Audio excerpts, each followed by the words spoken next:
Na 7ª vez em que o brasileiro exercita a democracia através do voto, fatos inéditos marcaram a disputa eleitoral.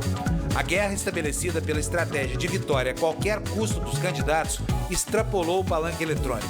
Disseminados pelas parabólicas, pelas ondas do rádio e pelas fibras da internet, os estilhaços da batalha atingiram em cheio a alma do eleitor.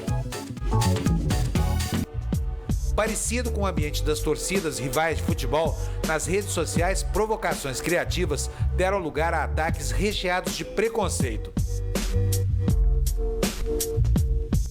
A reeleição da presidente Dilma Rousseff despertou o ódio de muitos. A votação expressiva no Nordeste gerou uma série de ataques à região.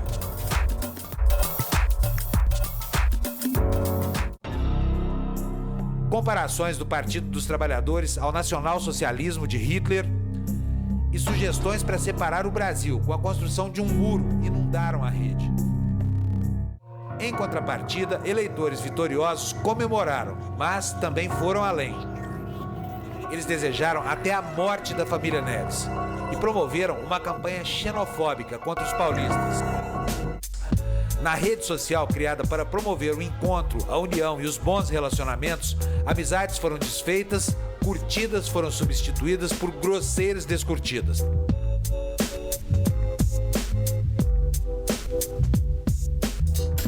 Para o filósofo suíço Jean-Jacques Rousseau, quem se julga o senhor dos outros não deixa de ser tão escravo quanto eles.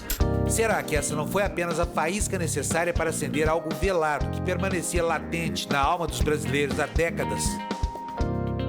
Afinal, o brasileiro já aprendeu a viver e conviver em um Estado democrático?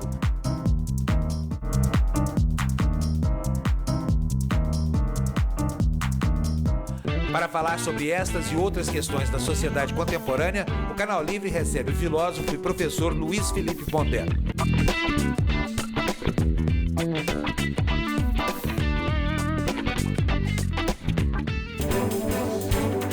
Boa noite para você e para entrevistar o filósofo Luiz Felipe Pondé sobre comportamento durante o período eleitoral. Estão comigo aqui na bancada os jornalistas Boris Casoy, Rafael Colombo e Fernando Mitre. Pondé, boa noite, bem-vindo aqui. Boa noite. Bom, tem muita gente que coloca essa divisão, essa fragmentação da sociedade como uma decorrência natural do processo de globalização. Mas no Brasil apareceu agora. Eu queria saber de você o seguinte, qual é a responsabilidade dos líderes por esse processo? Porque os líderes abusaram das imagens também, né? Você fala líderes políticos e não só políticos? Exato, dos líderes políticos, dos protagonistas. Olha, assim. eu acho assim, eu vejo tudo isso que aconteceu agora. É claro que tem uma dimensão assim negativa, violenta, mas eu acho que faz um pouco parte do jogo, tá? E se a gente conseguir transformar isso um trabalho mais contínuo de polêmica, porque a democracia é assim. Claro. Quando ela funciona justamente dessa forma, não no consenso sempre. E, portanto, acho que é importante o dissenso. E tem uma outra coisa, no caso do Brasil, isso tudo que aconteceu me parece ser bastante fruto.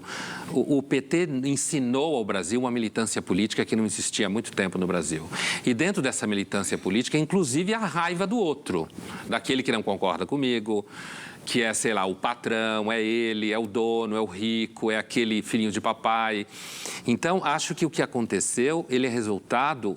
Eu tenho a impressão, no ano passado se falava que o gigante despertou quando foi para Paulista. Eu vejo muito mais o que aconteceu agora como despertar do que o que aconteceu ano passado. Agora, a surpresa, Pondé, talvez tenha sido o PT despertar esse ódio... contra ele, tenha visto ser despertado esse ódio contra ele. Como é que você acha que o partido reagiu? Reagiu bem? Porque foi a primeira vez, em tese, que a gente viu essa manifestação de maneira tão clara, assim, principalmente aqui em São Paulo, né? Na urna e fora da urna, em rede social. Você acha que o partido reagiu bem? Eu acho que o PT reagiu do jeito que qualquer partido reagiria. Nesse caso, acho que não existe assim uma ideia de que o PT seria mais malvado do que qualquer outro partido numa disputa direta. Ao contrário, eu tenho a impressão que o PT é uma espécie assim, de primeiro partido político verdadeiro que a gente tem nos últimos tempos. E aqui eu não estou fazendo nenhuma defesa e nenhum ataque. Verdadeiro no sentido que ele tem uma estrutura ideológica, ele tem uma militância comprometida, ele tem um projeto, mesmo eu posso concordar concordar ou não. Então, ele reagiu. Agora, me parece que, assim, ele tomou um pouco de susto no sentido de que o PT vem falando nós e eles, luta de classes, rico contra pobre, e aí apareceu a voz. Que no Brasil, essas pessoas que não concordam com o PT, inclusive jovens, que eu convivo muito com jovens, né, sou professor, um sentimento de assim, eu não gosto do PT, eu não gosto disso, mas eu tenho medo de falar porque vão achar que eu sou malvado. O PT criou muito uma imagem, não acho, eu acho que isso é muito mais antigo, mas recentemente o PT conseguiu colar uma imagem de que se você não é a favor dele, você é mau. Eu lembro bem na época dos mais médicos. Diga-me. Mas a gente viu pela primeira vez um antipetismo com grande destemor. Tem um antipetismo aí na internet. É um negócio de uma crueldade enorme até. Em alguns lugares as pessoas tinham até vergonha de assumir que iam votar no PT. Exatamente. Sim, dependendo do ambiente onde elas estavam, sim. Votar no PT era cult. Quando Lula foi eleito a primeira vez, era cult. As pessoas tinham vergonha de dizer que não iriam votar no Lula. Porque... Era moda. Principalmente se você era de classe média alta, paulistana. Sim, mas aí é explicável, né? Porque a gente vinha de uma ditadura de direita, o PT é um partido de trabalhadores, fizeram aquelas greves que eram greves democráticas. Sim. Você tinha outro enfrentamento contra o regime. Então, tudo isso se explica. Mas o fato é que tem um antipetismo agora entranhado na sociedade. Isso ficou claro nessa campanha. Isso é importante que a presidente Dilma ela leve isso em conta e perceba que ela venceu a eleição, ela é soberana, mas que metade do país não quer ela.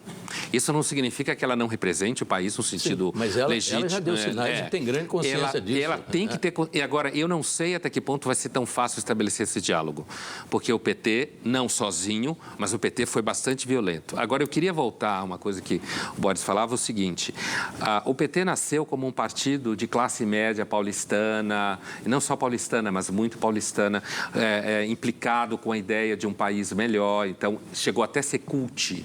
Gente rica votar no PT. Tipo, eu sou rico, mas tenho consciência social. Como se uma coisa excluísse a outra a priori. Só que o PT hoje ele mudou. Desculpa, mas o tal de esquerda caviar é exatamente isso. Era o comunismo que o Nelson chamava esquerda festiva, né? Essa expressão de Portugal, o Constantino acabou pondo em circulação no Brasil. O PT hoje, me parece que ele mudou de perfil.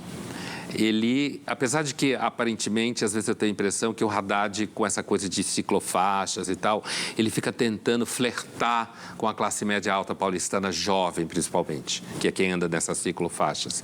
O PT hoje, me parece, é um partido com um perfil do velho coronelismo nordestino. Eu sou pernambucano, vivi entre Recife e Bahia 25 anos, né? Então, e tenho 55, portanto, quase a metade.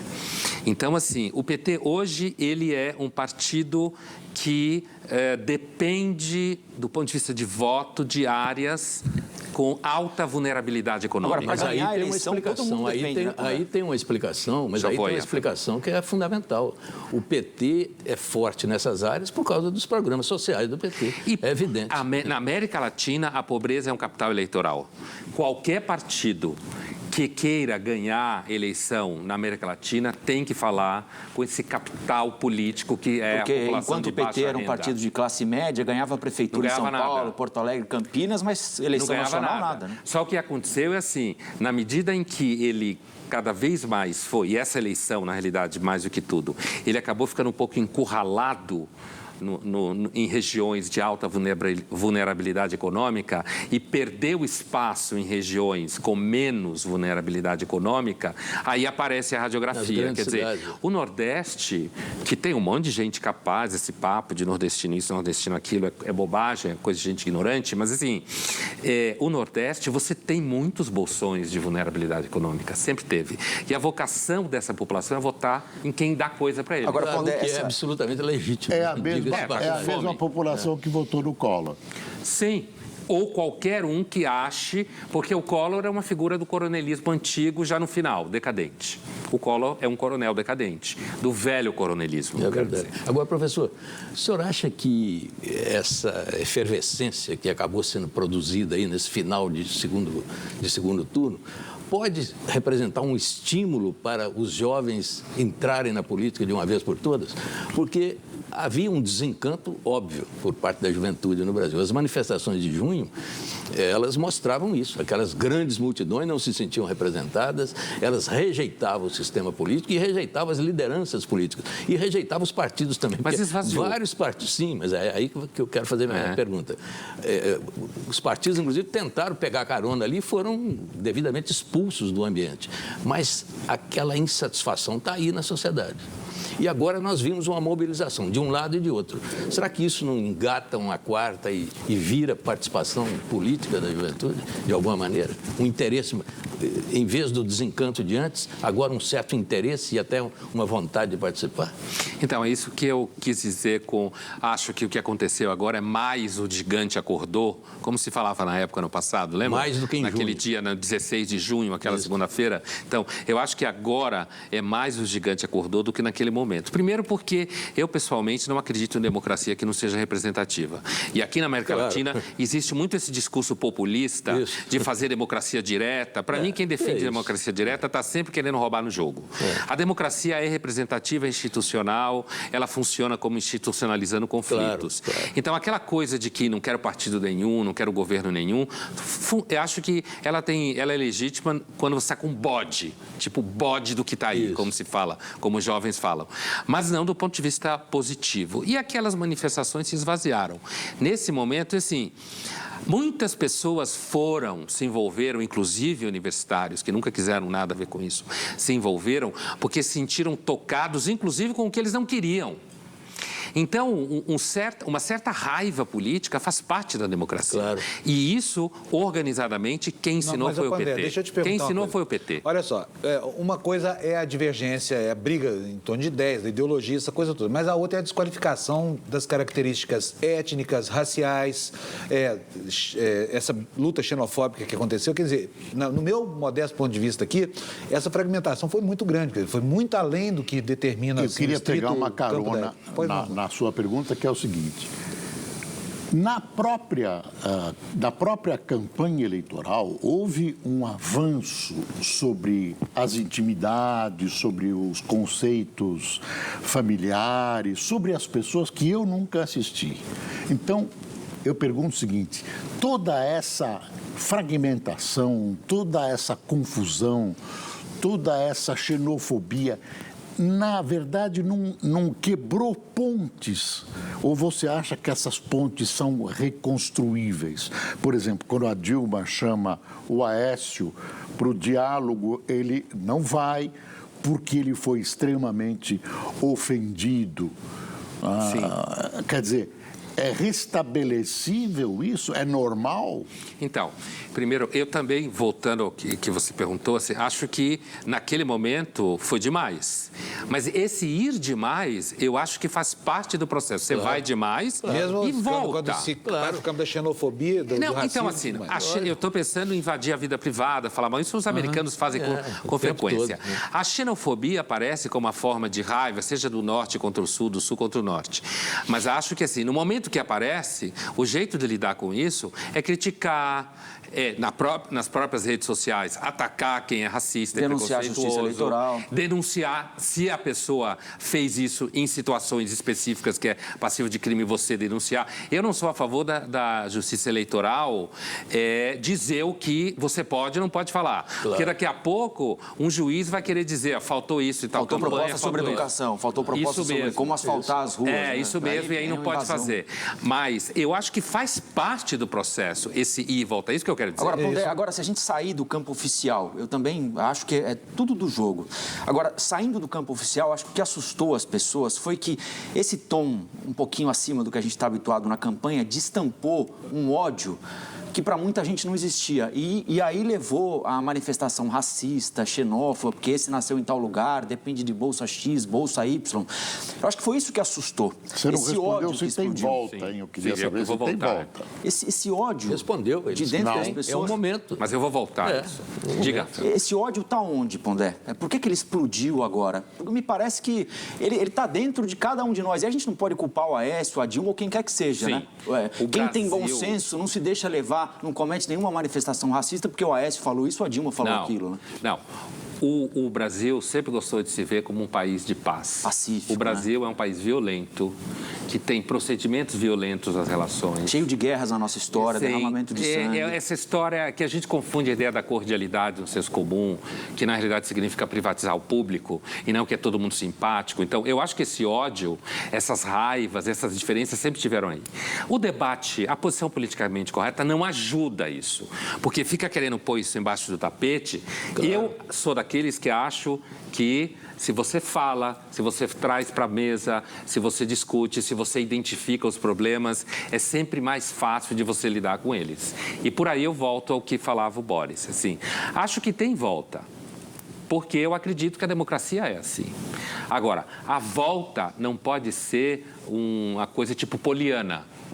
Não existe ódio, não existe raiva, não existe diferença do tipo, a partir de agora nós vamos sentar na mesa e vamos fazer um projeto comum. Não, é isso, eu acho que a gente tem que levar a sério o dissenso que aconteceu, a violência que aconteceu, porque isso está escrito. Assim como tem pessoas que falam, olha, você acha que o Brasil é ótimo, que você não tem que pegar 3 ônibus, 5 trens, não está sem água, não passa fome, sei lá o que for.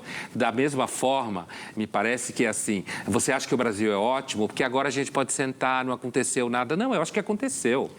Mas acredito que tem volta institucionalmente. Por outro lado, professor, nenhum político vai deixar de fazer um acordo com um adversário porque foi ofendido na campanha eleitoral. Em algum momento, isso, e aí que tá. Porque ele não é um bom político. E aí que tá. Se não for o senador Aloysio, que era o vice do Aécio, que já falou que não tem acordo com ele. Sim, ele falou. Agora vamos ver se não vai ter. Não, mas ele aí pode que tá. já estar preparando o caminho para a oposição. E esse é um bom discurso. Não por causa de uma ofensa. Agora, claro que não. Agora, se for interessante politicamente fazer o acordo, por causa de ofensa em campanha, o bom político jamais vai deixar de fazer Mas é o isso que eu quero dizer. Eu acho que o dissenso e a discussão, o mais sério dela não é a ofensa. Você virar e dizer, fulano nasceu em tal lugar e, portanto, não sei o quê, é do sul, é do norte, seja lá o que for. Eu acho o mais importante é o conflito de visão de mundo mesmo. Claro.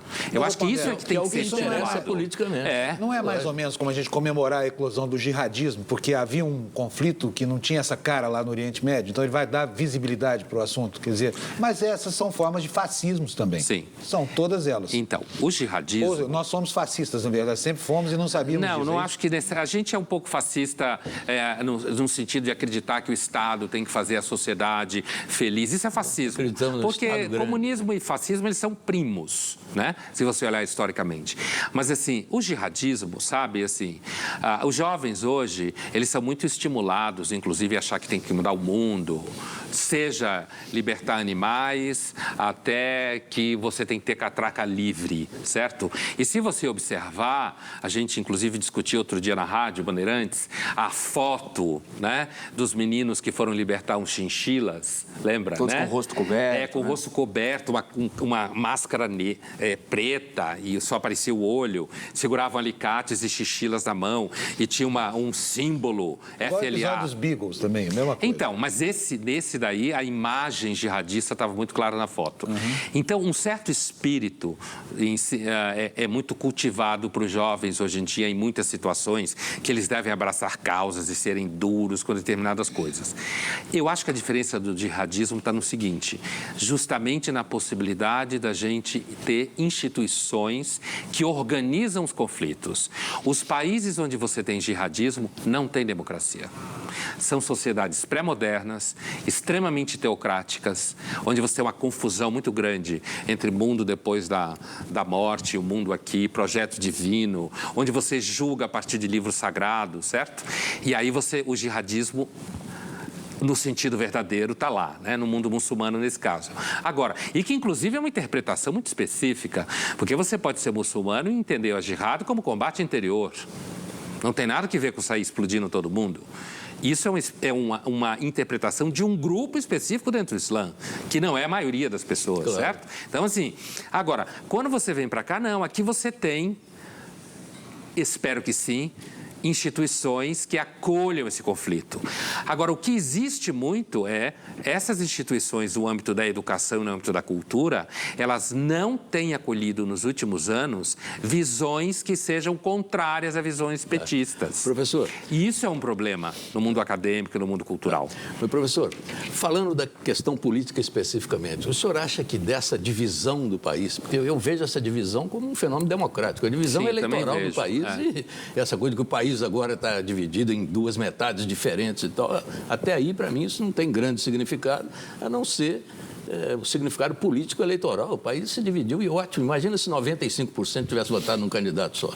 Seria muito pior. Sempre sem graça. Esteve, né, Mitre? Sempre esteve. Agora aflorou. Sim, mas tudo bem. Mas são divisões que se expressam numa eleição e isso em si é positivo. Não há como dizer que não seja. Tá certo. Agora, o senhor acha que daí pode sair um momento político de oposição, claro, oposição à situação? O governo petista está vivendo uma vida maravilhosa nesses últimos 3 mandatos, porque a oposição é muito fraca. É uma oposição sem nenhum vigor, sem nenhuma unidade. Agora, com essa base de 48% de votos contra o governo, de repente... A eleição quase deu empate. É claro. Pode nascer aí uma oposição que será uma novidade. Sim. Porque o PT fez uma grande oposição, mas o governo petista nunca enfrentou a oposição. De repente, pode enfrentar agora. E isso poderia ser um salto de qualidade na nossa política. Eu espero, é exatamente isso que eu espero desse processo. Quer dizer, que esses 48% e essas brigas todas que aconteceram, que isso se materialize numa atitude, inclusive entre os mais jovens, de um pouco mais de clareza com relação ao país e ao modo de vida que eles querem. É a minha expectativa. Quem eles querem que vá fazer a gestão desse país. Mas eu repito que é uma coisa importante. Muitos desses jovens que querem se manifestar em sala de aula não podem, porque muitos professores da área de humanas, como se fala, grosso modo, reprimem, não todos, claro, mas a grande maioria reprime qualquer tipo de tentativa de aluno se distanciar de uma concepção que a gente pode chamar, grosso modo, de esquerda ou socializante. Então, eu penso aqui pouco... Tem uma pressão ideológica na sala de aula. Sim. Tem, sim. É claro que não é em toda... Desde o ensino médio. Desde o ensino médio, você tem professores que fazem verdadeira lavagem cerebral, como se diz, diminui a bibliografia no sentido que restringe a bibliografia. Eu tenho uma experiência de que na minha coluna da Folha, eu estou sempre falando de bibliografia, citando autores e tal, e o número de estudantes, aí no caso de filosofia especificamente, que se comunica comigo falando de livros que eles começaram a ler, que eles não tinham acesso antes, que eles não sabiam. Então, a esquerda, ela, entendida grosso modo, né, centro-esquerda, esquerda, ela perdeu na economia, porque não sabe gerir a economia. Ela não sabe gerir a economia. Ela perdeu na política, porque ela é autoritária, historicamente, mas ela ganhou na cultura. E principalmente porque a gente não dá bola para a cultura. Bom, esse cabo de guerra nas redes sociais por conta das eleições acabou afetando milhares de brasileiros. Nós vamos ver na matéria de Gilberto Esmanioto. Desde o início da campanha, em junho, as eleições geraram 674 milhões de interações no Facebook, o maior número da história do site. As discussões políticas mais acaloradas chegaram a acabar com as amizades. Já perdeu amigos por causa disso? Já. Amigos e família, inclusive. Quando a pessoa passa do limite, aí chega uma hora que não dá para aguentar mais. Acho que é bom que o país está discutindo política, é algo positivo, é uma mudança. O Caio resolveu assumir que era eleitor do PSDB escrevendo um post enorme no Facebook. E olha, enorme também foi a repercussão. Você acabou perdendo amigos, aposto. Acho que perdi ou me afastei um pouco, porque de fato se posicionar pró-Aécio desagradou com certeza parte dos meus amigos e familiares que são muito ligados ao PT, ao PCdoB e, portanto, não concordam com a minha posição. Já o primeiro post da Sandra nas redes sociais foi a favor do Partido dos Trabalhadores. Ouvi de tudo. Aí que eu comecei a conhecer as pessoas. Vamos argumentar com informações de verdade, vamos deixar o ódio de lado e conversar sobre política. Para este especialista, o modo do brasileiro acompanhar as eleições mudou com a facilidade de acesso à internet, o que acabou aumentando aumentando também o interesse pela política, mas houve exageros. Ficou um pouco marcada pelo ódio, uma briga de torcida, um pouco Fla-Flu, São Paulo e Palmeiras. São boatos desnecessários, desconstrução do candidato pelo lado pessoal. Para selar a paz, os internautas até criaram um churrasco virtual para recuperar as amizades perdidas nas eleições. O advogado Caio e a confeiteira Sandra já confirmaram presença. E minha oferta de paz, né, para voltar a recuperar os amigos, não perder ninguém, uma sobremesa para adoçar a vida de todo mundo. Tudo que eu mais quero é a união do povo brasileiro na cidadania e no civismo, né? A menos que você viva da política, você não pode levar para o resto da vida essa divergência, é bobagem.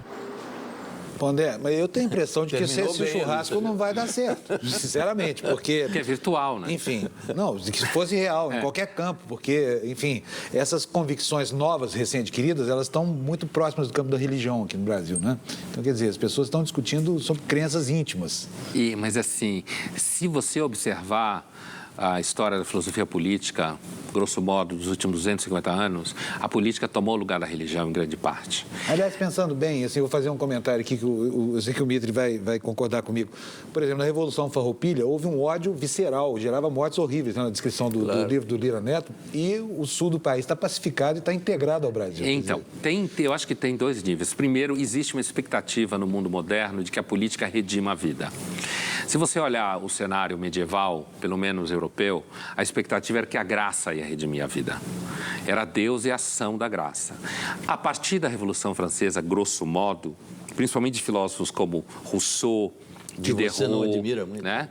O Rousseau não admiro muito. Mas, assim, a partir daquele momento, a gente começa a migrar para uma posição em que a expectativa é que a política redima a vida, no sentido de que ela organize o mundo e faça o mundo melhor. Agora, a política, sempre que importa, encosta em riscos de violência. Porque mesmo os entrevistados, vamos fazer as pazes, mas essas pazes, elas vão até o momento que eles se sintam de novo afetados por política. Ou seja, se ganhar X, eu perco tal coisa. Se ganhar Y, eu ganho tal coisa. E eu quero também tocar numa coisa da matéria, que é a dificuldade da objetividade da informação. A democracia não é um regime que tem uma relação com a verdade muito simples. Nunca teve. Platão já tinha dito isso. E olha que a democracia ateniense era uma reunião de condomínio, certo? Eram 500, sei lá, eram homens aristocratas reunidos lá numa democracia direta. A democracia nunca teve uma reação simples com a verdade. Por quê? Porque ela é retórica, argumentativa, hoje a gente diria marqueteira. Quer dizer, a política e a verdade nunca se deram muito bem. Ou melhor, a política e a mentira sempre se deram bem. Porque, ainda mais na democracia, quando você tem que convencer, você tem que fazer com que... Era a crítica que o Platão fazia aos sofistas, né? Você tem que... O importante não é tanto, afinal de contas, a verdade, porque os grandes defensores da democracia grega, que eram sofistas, nem acreditavam na verdade. Diziam que a verdade depende do ponto de vista, é relativa, tudo mais. Mas então, no caso da política, o importante é o fim, não é o meio. É isso que você quer dizer? Isso já é Maquiavel, mas você tem que chegar lá, você tem que conseguir estabelecer o poder. Agora, no caso da matéria em que uma das entrevistadas falava, não, a gente tem que discutir em cima de informações. A luta para conseguir a informação é a luta de todo mundo que está nessa mesa aqui, por exemplo, que trabalha com isso. Mas a gente sabe que na hora do debate, a informação que eu considero informação é normalmente aquela informação que vai ao encontro do que eu acho que é verdade e certo. E o que o outro fala que é informação, na realidade, é manipulação. Tá. Mas a política, o político, a conquista do poder, né, que é a ação política, o senhor aceita, professor, uma ética para os políticos, uma ética dos políticos um pouco diferente da ética do pai de família, da ética do vizinho, no sentido da esposa, do seu código de conduta? Olha, eu acho que um dos maiores filósofos da política continua sendo Maquiavel. E o seu livro O Príncipe, que é um livro em que você só só deve ler ou só pode ler quando você já é uma pessoa um pouco mais madura. Certo. Né? Porque é um livro um pouco chocante em alguns sentidos. Então, o que eu quero dizer é o seguinte, a política continua sendo pautada, e estou sendo bem maquiaveliano nesse sentido, a política continua sendo pautada pela intenção de conquistar o poder e manter o poder. Isso. E é isso que a gente viu na campanha. Mas é Os Maquiavel candidatos... ou Max Weber? Não, Maquiavel. Não, Max aqui... Weber pegou o Maquiavel e fez a ética da convicção. Sim, e a ética veio da depois. responsabilidade. Depois, o Maquiavel, quer dizer, essa ideia de que o objetivo do poder é conquistar o poder, manter o poder, apesar de que, para o Maquiavel, inclusive, isso não era para fazer você ficar mais rico, isso era para administrar a cidade. Porque a política que não administra bem a cidade é sempre má política. Por quê? Porque acaba gerando problema para quem vive lá. Agora, conquistar o poder exige técnica, estratégia, o que ele chamava de virtude, né? Sim, então, acho que a política continua sendo adquirir o poder e mantê-lo. Quer dizer, só para concluir, então você acha que alguns instrumentos da política não são exatamente aqueles que a gente aplaudiria numa reunião de família? Eu acho... Inclusive, alguns instrumentos de família não seriam aplaudidos em reuniões de família. Isso aí. Bom, nós vamos para o nosso primeiro intervalo. O Canal Livre volta já para continuar a conversa aqui com o Pondé. Até já, então.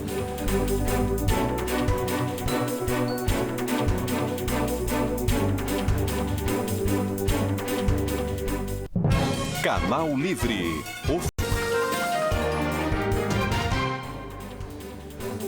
Nós estamos de volta com o Canal Livre, que essa noite fala sobre como as eleições afetaram a convivência entre os brasileiros. E o Boris quer começar, então com você. Pondé, tem um componente novo nessa eleição, que é uma presença marcante da internet. Eu pergunto, a internet acentuou, contrastou o que já existia, ou ela tem uma participação nova, ela criou um vetor diferente e novo na política? Eu acho que ela é, no primeiro momento, espelho do que já existia, mas ela aumentou o contraste. Isso porque a internet, as redes sociais, elas aumentam o contraste em tudo, não só em política. Porque você tem lá uma pessoa que, ser humano comum, que está lá no seu dia a dia trabalhando, chega em casa ou no trabalho mesmo, está falando com as pessoas pelas redes sociais. As redes sociais, muito antes da eleição Aécio versus Dilma, já era um ambiente de briga, de bater boca, de você discordar do outro, seja lá pelo que for, né? Agora, outra coisa, durante inclusive o primeiro turno, pesquisas sobre redes sociais mostraram que, inclusive foram veiculados por jornais aqui no Brasil, mas falando pesquisa sobre o Brasil mesmo. Desde a eleição do Obama, que isso se tornou uma ferramenta de análise em política. O Facebook, por exemplo, ele é um lugar onde as pessoas tendem a repetir a sua posição. Ou seja, ao invés de o Facebook levar você a pensar em alguma posição diferente, na realidade, televisão, rádio, jornal faz isso mais do que as redes sociais. As redes sociais, normalmente, elas são mais aquele lugar onde você, de dentro da sua casa ou do seu trabalho, repete sua visão de mundo. Até porque também o conteúdo compartilhado ali, muitas vezes, não tem nenhuma conexão com a realidade, né? Exatamente. Basicamente, isso. O que se espalha em rede social, principalmente no Facebook, é fantasia, é mentira. Pior do que qualquer falta de objetividade da mídia clássica. O que reforça o papel do bom jornalismo, né? Porque fonte confiável continua saindo de onde sempre saiu. Fundamental. A credibilidade continua sendo do bom jornalismo. De qualquer jeito, a internet acaba sendo uma motivação para que as grandes populações comecem a participar de política de alguma maneira. Por isso que ela participa bem ou mal, não interessa. Ela espelha o que já existe. Ela convida a lide. E traz você para dentro. E aí aumenta o contraste. Na verdade, a internet é caótica e ela espelha o caos que existe dentro da mente das pessoas. Ela não tem a mediação que existe na mídia convencional. E pensar que tem gente que aposta nisso como modelo de comunicação social do futuro. Isso é... Não, mas acho que qualquer pessoa que estude um pouco de forma séria e não que esteja interessado em ter vantagens com as redes sociais para si, já sabe há algum tempo que não se pode imaginar que o mainstream da comunicação seja feito pelas redes sociais. Vou aproveitar o gancho para perguntar. Existe mesmo um exército de mercenários na internet que é justamente pago e arregimentado para pôr para lá esse lixo, o lixo da xenofobia, do racismo, de tudo isso que a gente viu aí. Material explosivo que vai como um rastilho de pólvora. Eu queria saber a sua opinião. É assim, É muito mais difícil, isso eu ouvi uma vez de um grande jornalista num debate, alguns anos atrás, talvez coisa de 10 anos atrás, quando isso estava começando, né, esse aquecimento das redes sociais, em que ele dizia assim, olha, é muito mais difícil você conseguir pegar um jornalista com visibilidade pública que trabalha num grande veículo, seja impresso, seja audiovisual, certo? É muito mais difícil você pegar um jornalista desse e fazer com que ele reproduza um monte de bobagem do que você pegar uma pessoa que tem, sei lá, um número X de seguidores e você convence muito mais. Ele é muito mais barato, é muito mais fácil você pegar um cara que simplesmente tem seguidores na internet para falar absurdos do que pegar uma pessoa que está identificado como instituição, com um veículo de mídia reconhecido, com credibilidade. Porque se ele fizer besteira, o editor dele, ou seja lá quem for, a editora, vai virar, vai puxar e vai dizer, você ficou louco? O que você está fazendo? Como que você começou? Qual é a tua fonte? De onde você falou esse absurdo? Certo? Que é justamente a ideia do bom jornalismo, né? Enquanto que essas pessoas que atuam, é claro que não é todo mundo, mas essas pessoas às quais você se refere, muito facilmente. Você consegue pegar uma pessoa, às vezes, que não tem nenhuma visibilidade, não tem nenhuma importância, está lá dentro daquele ódio do anonimato dele, e você solta ele feito um louco, falando absurdos. E ele começa a se realizar nisso. Sim, porque ele começa a achar que ele é importante. Bom, na internet se espalhou, como já aconteceu em outras eleições, muitos casos de corrupção. Houve um determinado momento dessa eleição aqui que se discutia se era mais grave o aeroporto na fazenda do tio, o caso da Petrobras. Corrupção define voto de alguém, seja do mais pobre, do mais rico, da classe média, da classe alta. Esse é um tema relevante na hora de discutir ou de decidir quem vai se votar? Então, Rafael, eu começo a suspeitar que não, né? A corrupção, e aí é interessante porque não é... Porque, assim, normalmente, o que as pessoas menos vulneráveis economicamente, com maior repertório, vão dizer assim, não, os mais pobres não levam em conta a corrupção porque precisam de comida. Eu não voto em ladrão. Essas coisas. Mas eu acho que mesmo entre as pessoas menos vulneráveis economicamente e com maior repertório, também não vão dar bola para a corrupção. Eu acho que você pode encontrar um professor, um jornalista, que inclusive trabalha com esse assunto, mas na hora que ele vai votar, ele vai encontrar um caminho lógico no cérebro dele em que ele vai dizer, não, ou ele pode ir de um argumento tosco do tipo, há corrupção em todo lugar, ou ele pode ir para um argumento mais sofisticado do tipo, o veículo X na realidade está vendido, ou na realidade não tem fontes, ou o jornalista do veículo X usou o condicional na frase. Teria dito, teria falado, teria, certo? Então você vai encontrar, eu não acho, só para terminar essa questão, eu acho essa questão bem importante, assim, eu não acho que a gente vota a partir de elementos evidentemente racionais. Mas a contestação da denúncia de corrupção foi um dos lugares comuns dessa campanha. Portanto, setores da população se organizavam para denunciar a denúncia. Para dizer que não era verdade. O que está falando, então, é que essa é uma discussão vazia. Que, então, na prática do voto, ela não tem relevância. Então, eu acho, e eu venho dizendo isso já há algumas semanas, né? Eu acho que em algum momento a gente vai ter que se deter e fazer uma pesquisa de fato para ver se tem algum tipo de impacto entre eleitos vitoriosos e escândalos de corrupção. Mas eu não acho que é um problema só do Brasil também. Há escândalos e escândalos. Quando você mostra com escândalo, digamos, como o da Petrobras, de cujas verbas desperdiçadas podiam ser construídas centenas de escolas ou milhares de leitos, isso sensibiliza as pessoas. Mas eu não é corrupção pela corrupção, não é uma questão moral, é uma questão prática. E depois, é com o nosso dinheiro. Quer dizer, eu sou extorquido pelo imposto de renda e os caras malversam o meu dinheiro. Então, eu acho que mobiliza algumas pessoas e se a corrupção tiver estourado num lado em que é oposto à sua visão de mundo. Então, o que eu estou dizendo assim, eu não acho que não tem algum impacto. Quer dizer, você já votaria contra, já votaria contra de qualquer jeito. Alguma coisa nessa linha, alguma coisa nessa linha. Quer dizer, a corrupção, ela é uma das ferramentas dentro do pacote de variáveis que eu lido na hora que eu faço a escolha do voto, certo? Mas não acho que seja... É claro que você tem graus e graus de corrupção. Certo. No caso ao qual você se refere, Boris, da Petrobras, então você ainda está lá num momento em que, apesar de que a delação premiada é, então, dependente de provas e não sei o quê, a gente não chegou a julgado. Claro. E como não chegou a julgado, você está lá...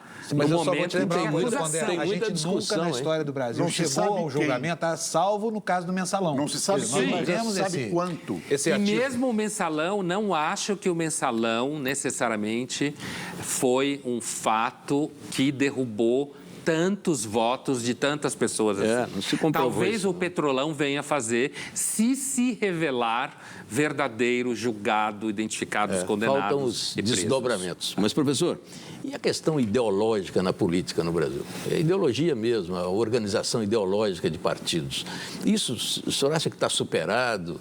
Isso ainda pode voltar? Ou isso está aí de alguma maneira? Eu não acho que está superado plenamente, mas acho que as questões ideológicas, elas foram um pouco superadas, mas existem, eu já vou voltar a elas, foram um pouco superadas pelo fato de que a economia se impôs, né? No sentido de que a economia é a ciência triste, é a ciência que fala da escassez dos recursos da vida. Todo mundo que um dia teve que fazer conta no final do mês sabe o que é economia, certo? Economia é isso. Tanto que a expressão significa exatamente isso, né? Organizar a casa, pôr em ordem a casa. No Brasil, especificamente, Mitri, eu penso o seguinte, a ditadura, entre várias coisas ruins que ela deixou como herança, uma das que ela deixou foi que nós só temos partidos minimamente ideologicamente organizados de esquerda. Só. A palavra direita está... A palavra direita no Brasil é uma palavra que você usa quando você quer ofender uma pessoa. Aliás, eu quero aproveitar o seu gancho, vou chamar o comercial para a gente falar mais sobre isso no próximo bloco, ok? Então a gente vai para o último intervalo, voltamos já para continuar a conversa com o Pondé. Até já.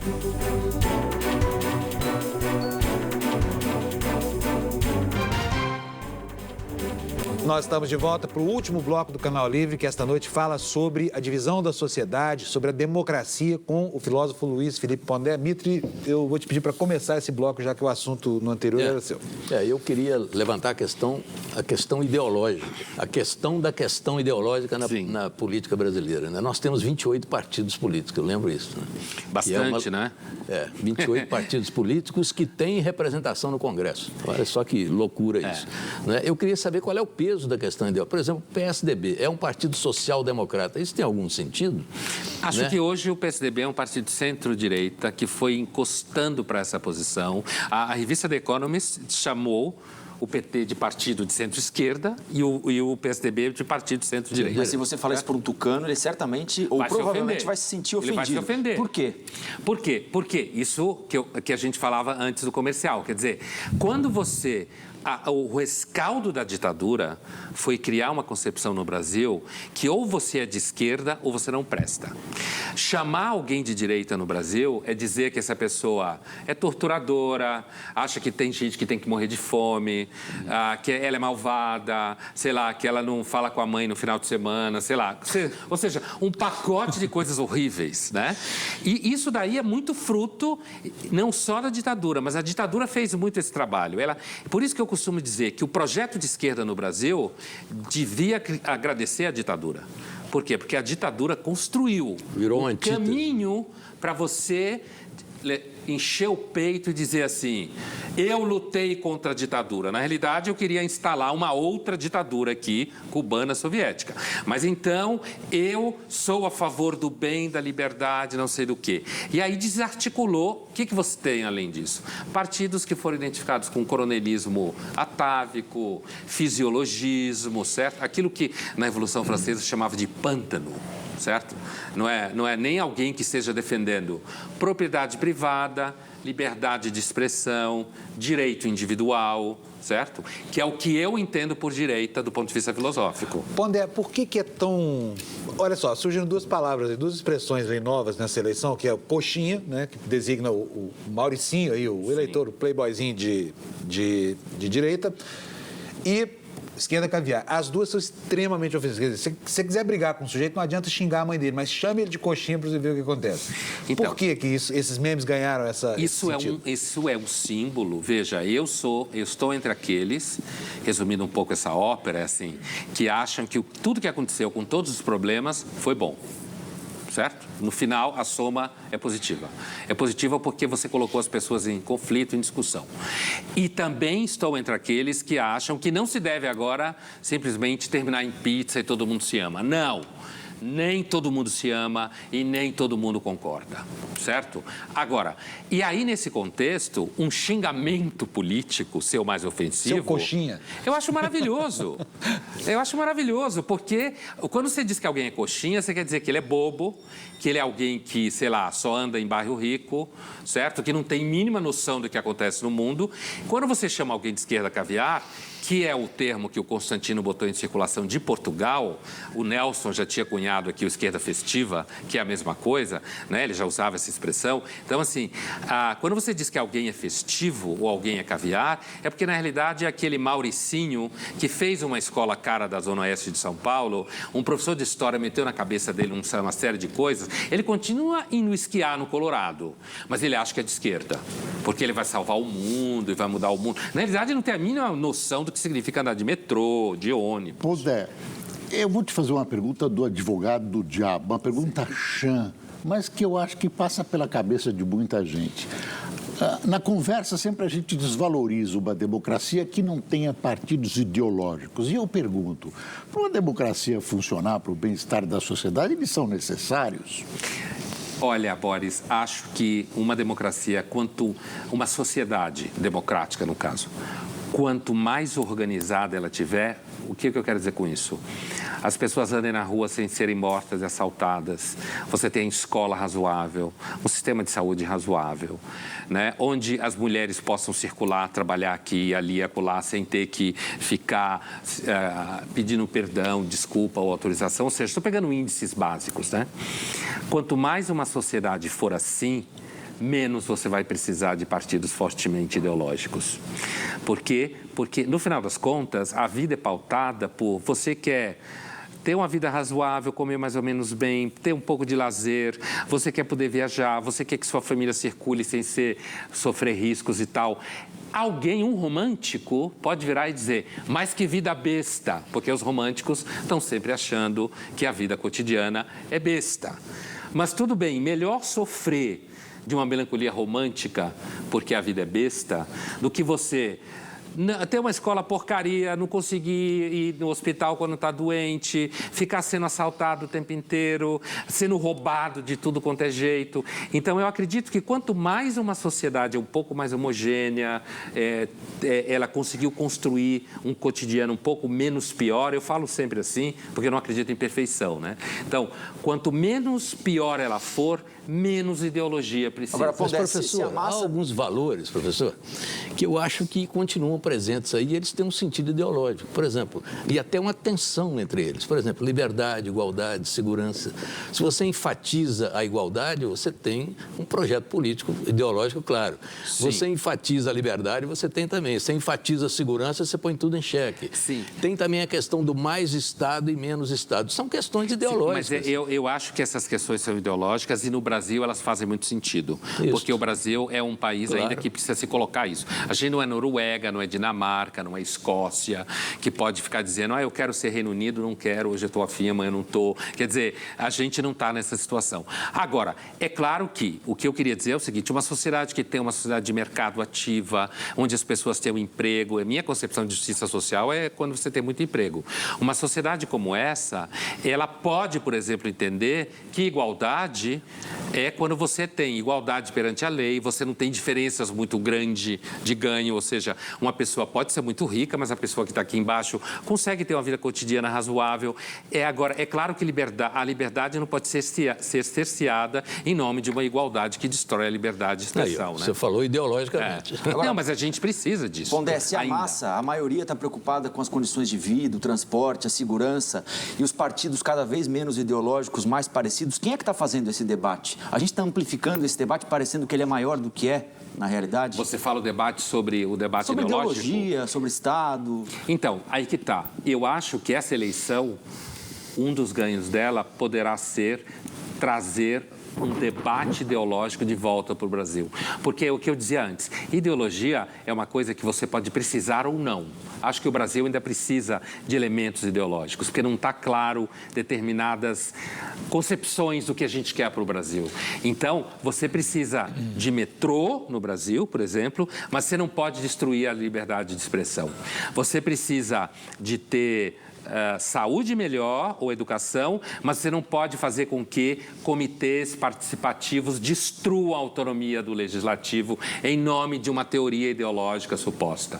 Então, acredito que um dos ganhos dessa eleição, que eu espero que tenha, é justamente trazer de volta um pouco de um certo debate ideológico para o Brasil. Infelizmente, não temos mais tempo, o programa acabou. Pondé, quero agradecer. Que pena, hein? Foi boa, Eu que né? agradeço. Passou voando hoje. Só queria lembrar que o Pondé está todos os dias na Rádio Bandeirantes, né? Isso mesmo, Volta a de gente 9 da colega manhã. na Rádio Bandeirantes. Então amanhã acorde cedo para ouvi-lo lá, junto com o Rafael Colombo. E o Canal Livre de hoje fica por aqui. A gente agradece a presença do filósofo Luiz Felipe Pondé. Agradeço aqui a presença dos meus colegas Boris Casoy, Rafael Colombo e Fernando Mitre. Para você que nos assistiu, muito obrigado pela sua audiência, uma ótima semana e a gente se encontra domingo que vem. Até lá, boa noite para você.